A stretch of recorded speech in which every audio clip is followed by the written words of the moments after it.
آج جو دوحہ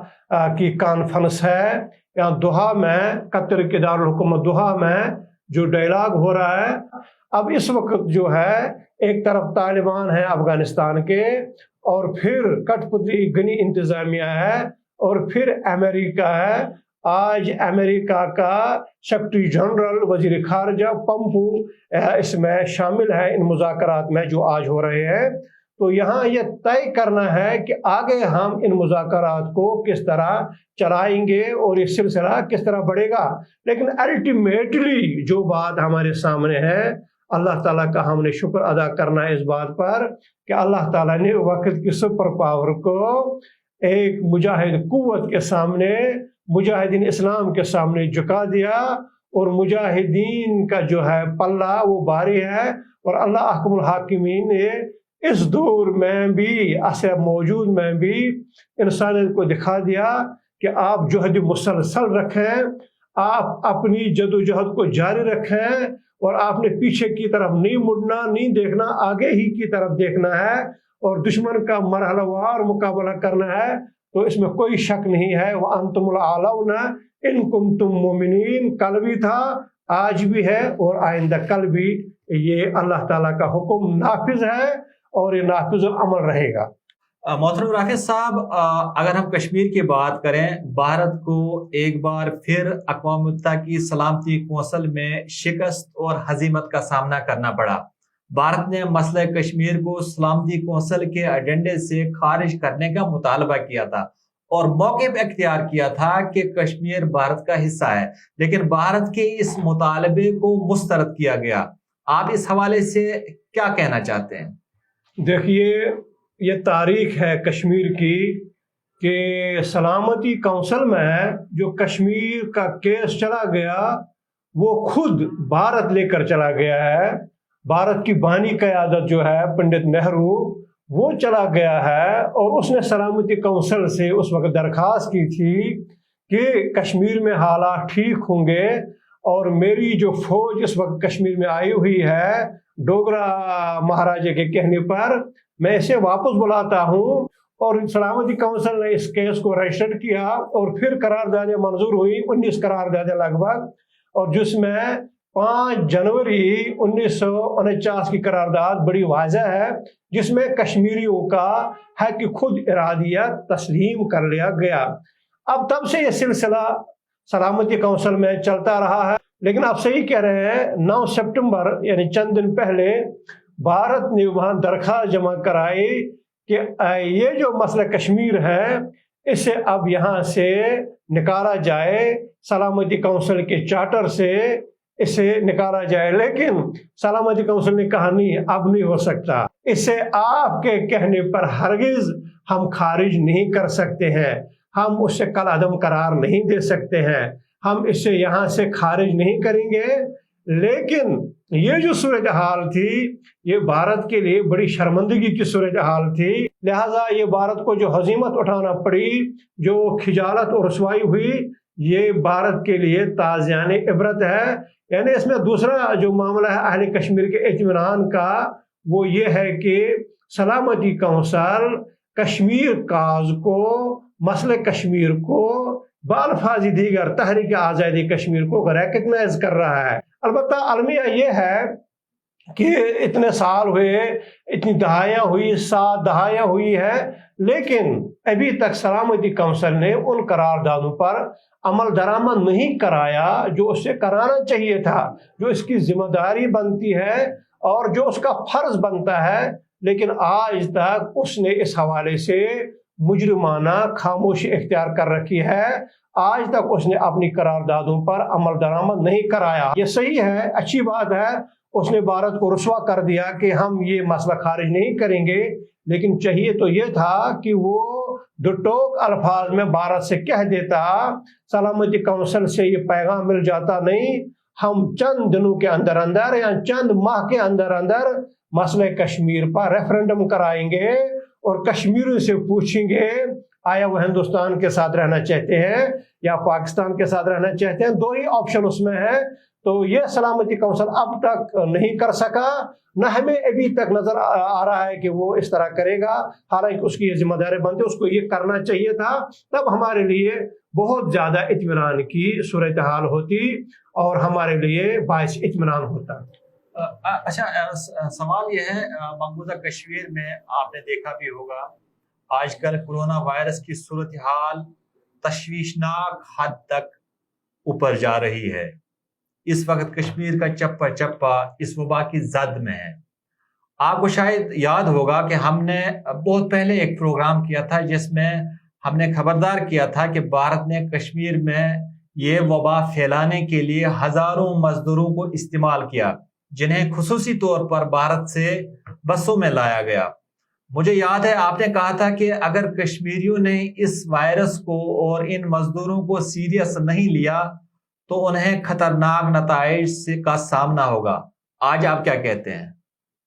میں سمجھتا ہوں کہ آپ دیکھیں، مسلم ورلڈ کو دیکھیں، مسلمان ریاستوں کو دیکھیں، اور پھر آ کے پاکستان کو دیکھیں، اور پھر جا کے آزاد کشمیر کو دیکھیں. الحمدللہ ثم الحمدللہ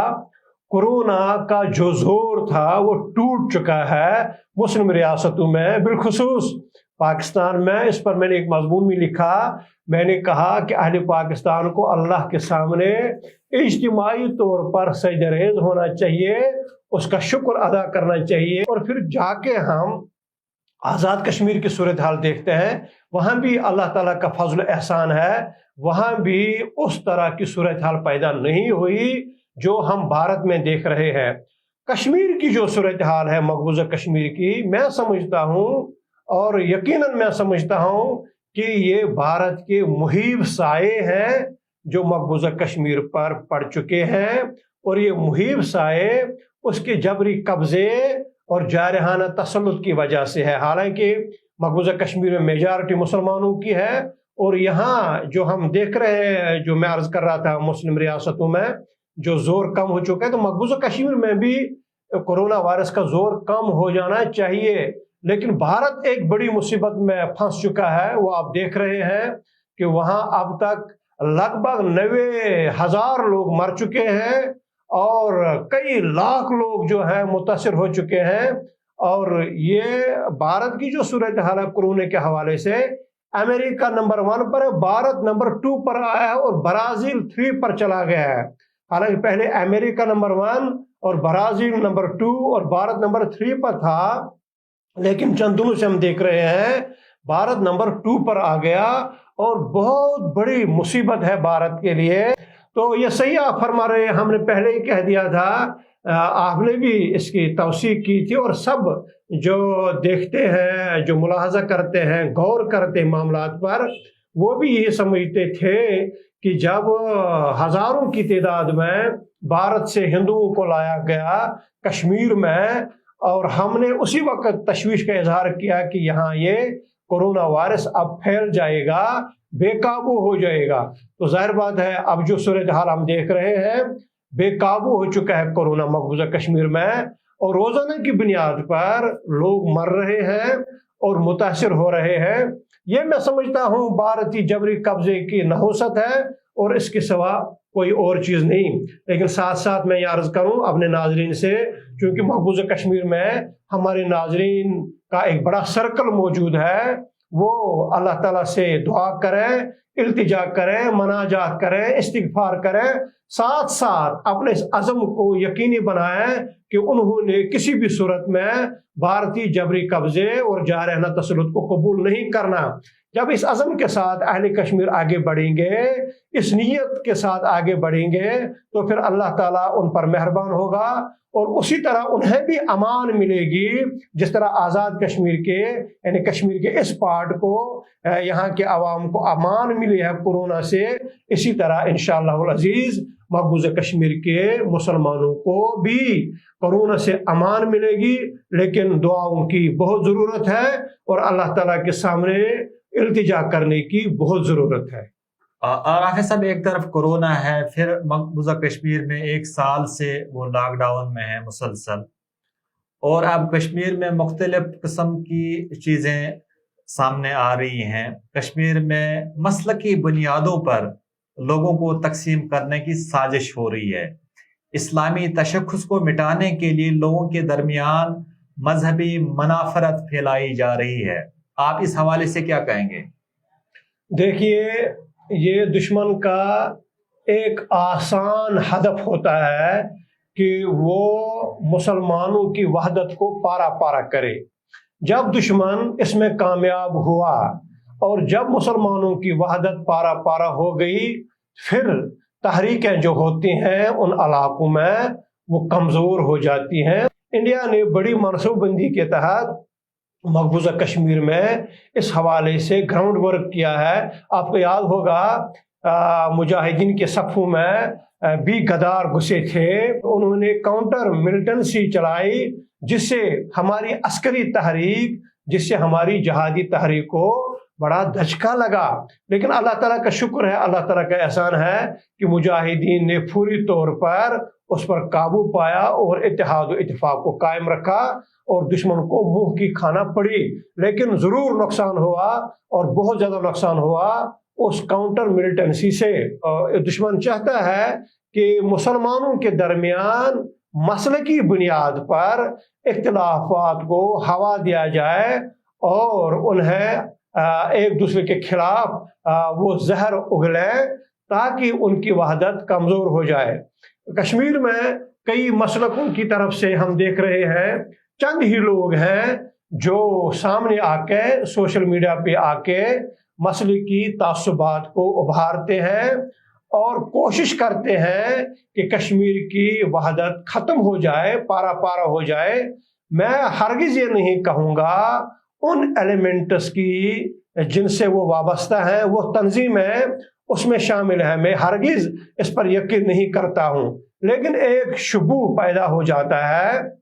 یہ ایلیمنٹس جن تنظیمات سے وابستہ ہیں یا جن مسالک سے وابستہ ہیں وہ تنظیمات انہیں ایکسپیل نہیں کر رہے ہیں. ابھی تک ہم نے نہیں دیکھا کسی کو انہیں ایکسپیل کیا ہوگا، حالانکہ انہیں اولین فرصت میں انہیں ایکسپیل کرنا چاہیے. یہ جو ایلیمنٹس ہیں، میں یہ نہیں کہوں گا کہ انہیں بھارت فوری طور پر موٹی رقم دے رہا ہے، بھارتی انٹیلیجنس ادارے یا بھارتی خفیہ ایجنسیز، میں یہ نہیں کہوں گا. لیکن میں یہ ضرور کہوں گا اگر ان کے مدارس موجود ہیں تو بھارت کی ایجنسیز، بھارت کی انٹیلیجنس ایجنسیز وہ آتی ہیں اور انہیں حضرت کہہ کر کمپیوٹر آپ کو چاہیے یہاں جدید تعلیم پڑھانے کے لیے، ہم اتنے سینکڑوں کمپیوٹر آپ کو دے رہے ہیں، حضرت یہ قبول کریں، یا ایک کوئی پیسہ دے رہے ہیں، حضرت یہ نذرانہ ہماری طرف سے ہے، اس سے قبول کر لیں. تو ان چیزوں سے بھارت ایک انفلوئنس بڑھا رہا ہے اور پھر یہ لوگ پھنس جاتے ہیں اور یہ ٹریپ ہو جاتے ہیں بھارتی ایجنسیز کے ہاتھوں. جب کوئی ٹریپ ہو جاتا ہے بھارتی ایجنسی کے ہاتھوں یا دنیا کی کسی بھی ایجنسی کے ہاتھوں، جب کوئی ٹریپ ہو جاتا ہے تو پھر وہ ایجنسی اسے اپنے مقصد کا کام اس سے لیتی ہے. تو جموں کشمیر کی جو صورتحال آپ نے فرمائی، جو بتائی، وہ یہ کہ چند لوگ ہو سکتے ہیں خدا نخواستہ در پردہ ان کے ایجنسیز کے ساتھ روابط ہوں، یہ عام لوگوں کے علم میں نہیں ہے، تو یہ تشویشناک بات ہے. حالانکہ اولین اور آخرین ترجیح جو علماء کرام کی ہونی چاہیے، مفتیان اعظام کی ہونی چاہیے اس وقت مقبوضہ کشمیر میں، اور دینی طلباء کی ہونی چاہیے مقبوضہ کشمیر میں، وہ تحریک آزادی کشمیر کے ساتھ سپورٹ اور والہانہ سپورٹ ہونا چاہیے. لیکن ہم دیکھ رہے ہیں اس طرف توجہ کم ہے، لیکن اپنے مسلک کو بالادست بنانے کے لیے، اپنے مسلک کو دوسرے مسلک سے ترجیح دینے کے لیے دوسرے مسلک کے لوگوں کے خلاف زہر اگلا جاتا ہے اور پھر خدا نخواستہ سر فٹور کی نوبت بھی آتی ہے. ہم نے کئی ویڈیوز دیکھی ہیں سوشل میڈیا پر جہاں ہاتھا پائی ہوئی ہے ان کے درمیان، اور آج ہاتھا پائی ہوئی ہے، کل خدا نخواستہ یہ ایک دوسرے کا سر پھوڑیں گے. لہٰذا ہمارا مشورہ ان لوگوں سے یہ ہے کہ قطعی طور پر ان چیزوں کو ہوا نہ دیں جو تحریک آزادی کشمیر کے لیے سم قاتل ثابت ہو سکتا ہے۔ آپ ترجیحاً تحریک آزادی کا ساتھ دیں اور تحریک آزادی کو کامیاب کرنے کے لیے اپنی ساری انرجی آپ صرف کریں اور ساری جو آپ کی قوت طاقت ہے وہ لڑائیں، تاکہ ہندوستان کو یہاں سے کشمیر سے شکست کا سامنا ہو۔ لیکن خدا نہ خواستہ اگر ہم نے خود ہی سپیس پیدا کیا اختلاف پیدا کر کے، تو بھارت اس سپیس کو اس طرح پر کرے گا، اپنے ایجنٹس کو گھسا کے یہاں افراتفری کا ماحول کرے گا، ایک دوسرے کے خلاف دشمنیت کا ماحول پیدا کرے گا اور ایک دوسرے کے خلاف لڑائی بڑائی کا ماحول بنائے گا، جو کسی بھی صورت میں اہل کشمیر کے لیے بہتر نہیں ہے اور کسی بھی صورت میں تحریک آزادی کشمیر کے لیے بھی بہتر نہیں ہے۔ محترم ناظرین، امت مسلمہ کو موجودہ دور میں جو سب سے بڑا مسئلہ درپیش ہے وہ مسلکی انتہا پسندی ہے، اور اس کے نام پر ہونے والی وہ کارروائیاں ہیں جن کے نتیجے میں نہ صرف اسلام کو نقصان پہنچ رہا ہے بلکہ وحدت امت کا تصور بھی ختم ہو رہا ہے۔ رواداری اور مسلکی ہم آہنگی کے لیے ضروری ہے کہ دوسروں کو اہل بدعت اور کافر کہنے کے بجائے